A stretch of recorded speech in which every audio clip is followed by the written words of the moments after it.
Olá, no TCA Notícia desta semana, vamos falar sobre um estudo inédito feito pelos técnicos do Tribunal de Contas sobre o sistema prisional no estado do Rio. Conosco no estúdio, Cláudia Franco, assistente da Coordenadoria Estadual de Auditoria Governamental, e Leandro Santos, analista de controle externo do TCE. Quero agradecer muito a presença dos dois aqui no nosso estúdio. Como é que anda o sistema prisional aqui no estado do Rio, na opinião de vocês? Bom, no ano passado a gente fez um levantamento, né, que é um instrumento de auditoria que o tribunal utiliza exatamente para fazer entre aspas, raio-x do sistema prisional. Né? E a gente, nesse levantamento, a gente identificou, a gente analisou todas as variáveis que envolvem as ações de ressocialização de presos, né, no sistema prisional, e a gente elencou algumas fragilidades, dentre elas as próprias ações voltadas para a ressocialização. Né? Enfim, então, o objetivo do sistema prisional é devolver à sociedade indivíduos que tenham condições de conviver novamente em sociedade. E a gente percebeu que o nosso sistema prisional não está conseguindo alcançar essa missão. No caso, esse estudo que vocês fizeram não é uma auditoria em si. Para a gente explicar para a população que está assistindo agora a gente em casa, não é uma auditoria em si, mas é um levantamento que vai auxiliar em auditorias futuras, né? Isso. Esse trabalho que foi realizado é como se fosse uma pesquisa, onde nós fomos a campo, conversamos com vários gestores do sistema, subsecretários, diretores, e então recolhemos dados a partir de nossas solicitações e a partir do exame desses dados, análise, nós detectamos diversas fragilidades no sistema. Então foram colhidos dados de quantidade de presos no sistema, fizemos levantamento de como vai as unidades prisionais, dados dos controles internos do próprio sistema. Então pudemos assim tirar um retrato do que é hoje o sistema prisional. Na verdade, né, o Tribunal de Contas ele se utiliza de diversos instrumentos de auditoria. Né, tem a que a gente denomina tecnicamente de auditoria de conformidade, que é aquela que a sociedade mais conhece, né, em que o Tribunal de Contas vai até o órgão e verifica se licitou, se não licitou, se as normas da lei, da legislação foram observadas, se ele efetuou os pagamentos, como esses pagamentos foram realizados. Enfim, essa é a chamada auditoria de conformidade. A auditoria operacional é um outro tipo de auditoria, em que o Tribunal de Contas ele vai analisar a efetividade das políticas públicas. Então, ele vai verificar, por exemplo, se aquele órgão de saúde ou do sistema prisional, se ele está atendendo a sua missão, né? Ou seja, se ele está conseguindo alterar determinada realidade. Olha, se existe um problema na insegurança, por exemplo, será que com aquelas ações o poder público está conseguindo minimizar os impactos negativos daquele agravo social? Né? Isso é a efetividade. A auditoria operacional, ela busca melhorar a gestão. O levantamento, ele é um instrumento de auditoria, mas ele não tem o objetivo da operacional e nem da conformidade. O levantamento, ele é um instrumento em que o Tribunal de Contas ele vai se munir de informações acerca de determinada política, acerca de determinado programa, e, a partir dessas informações, ele vai construir um plano de auditorias em cima dos dados que foram levantados. Né? Foi o trabalho que a gente realizou no ano passado, né? No sistema prisional, que deu origem a auditorias operacionais e de conformidade que estão sendo realizadas esse ano. Esse trabalho durou quanto tempo? Ele teve início em 9/9/2013 e terminou em 18/10/2013. Foi um trabalho relativamente rápido, mas com bastante dados, né? Exato. Isso. A gente utiliza técnicas, né, específicas para elaborar, para realizar o nosso trabalho, né? Então, a gente teve uma fase de planejamento dos trabalhos, né? Nesse período a gente planejou que nós iríamos, quais eram as ações que nós iríamos analisar, como nós iríamos levantar essas informações. E a partir disso a gente foi em conversa com os gestores, né, com os controles internos da SEAP e também da Fundação Santa Cabrini, colher dados. A partir dos dados que eles nos forneceram, nós geramos informações.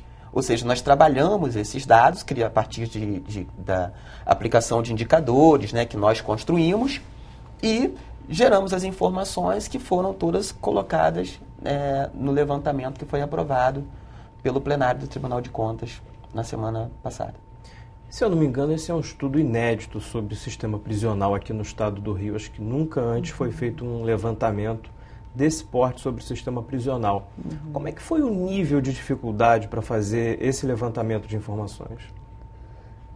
Bem, nós tivemos assim uma grande facilidade junto aos gestores.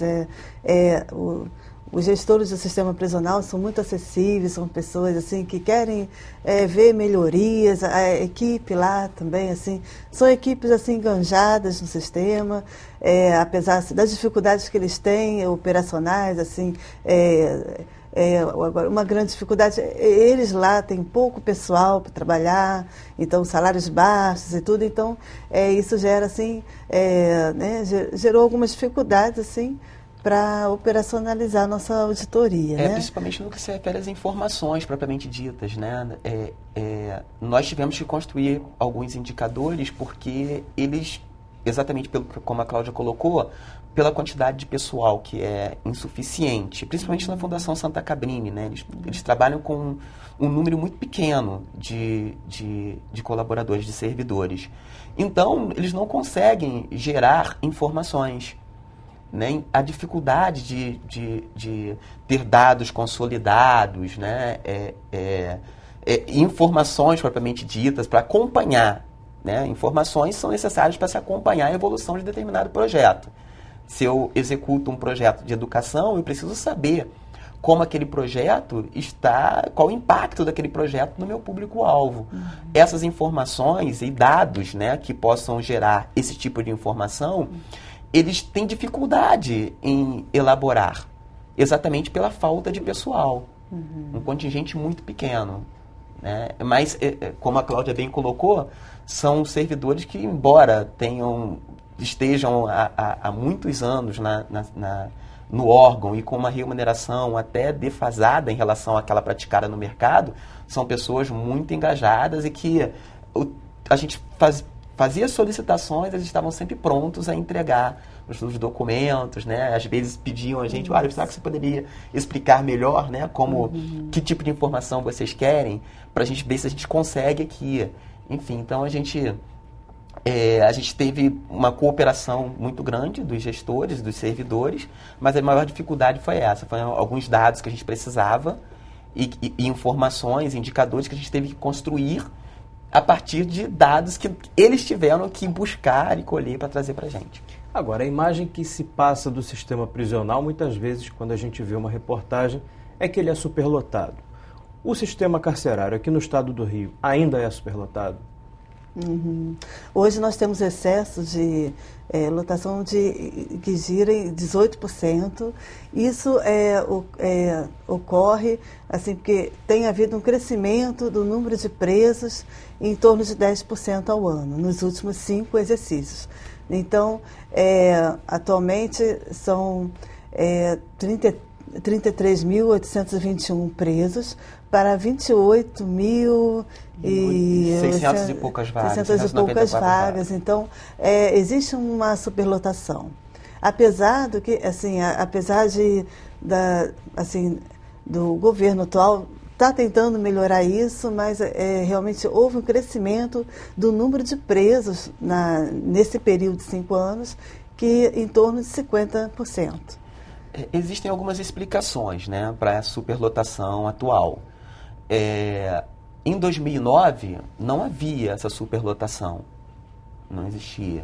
Por quê? Porque existiam as cadeias públicas. Então, a gente tinha um sistema prisional com um determinado número de vagas, com 24 mil vagas, mas ainda existiam as vagas das cadeias públicas. Só que essas cadeias públicas foram extintas.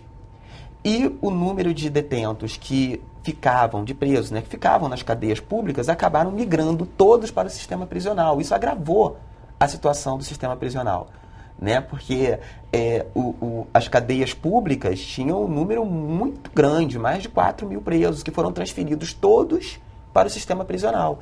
E aí as vagas existentes não comportaram essa transferência. Além disso, algumas unidades prisionais elas foram fechadas, elas foram interditadas por ordem judicial. E aí, novamente, né, os presos que ficavam naquelas unidades tiveram que ser redistribuídos no sistema. Isso, novamente, agravou. Além de ordens judiciais que, de forma correta, limitou o número de presos em determinadas unidades prisionais. Então, aquela unidade prisional que tinha no máximo 300 vagas não poderia ter um número de presos superior ao número de vagas. Aí, novamente, para atender essas ordens judiciais, aqueles presos acabaram sendo redistribuídos no sistema, agravando ainda mais a situação, a questão da superlotação. Quer dizer, o estudo aponta não somente a superlotação, mas mostra também a causa dessa superlotação. Isso. Que hoje está na casa de 18%. Aproximadamente 18%.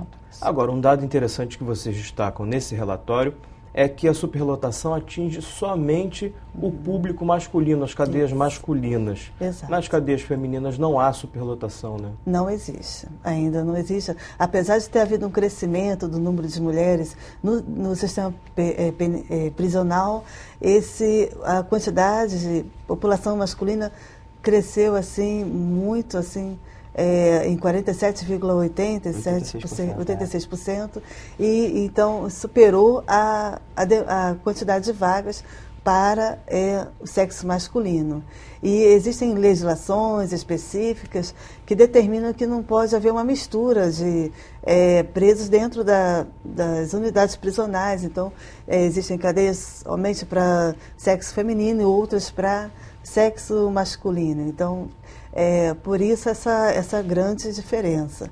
E é interessante também, outra coisa que nós verificamos em loco, é que 58% dos presos hoje estão no complexo Jequitinhonha, que fica em Bangu. A maioria deles ficam no complexo Jequitinhonha, 58%. Tá certo. A gente vai fazer um pequeno intervalo. O TCE Notícia volta daqui a pouquinho. Não saia daí.